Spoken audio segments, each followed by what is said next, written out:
Integrated checkpost গড়ার খবরে খুশির হাওয়া চ্যাংড়াবান্ধার ব্যবসায়ী মহলে। রাজ্য সরকারের দেওয়া 30 একর জমির উপর তৈরি হচ্ছে ইন্টিগ্রেটেড চেকপোস্ট।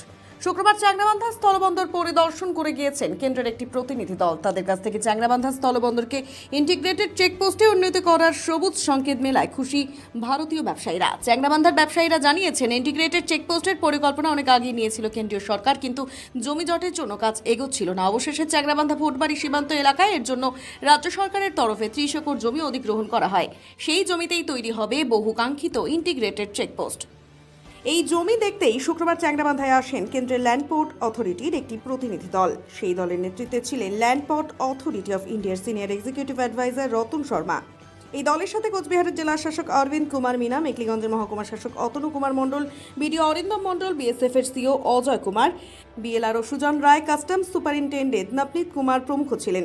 তারা ইমিগ্রেশন চেকপোস্টও ঘুরে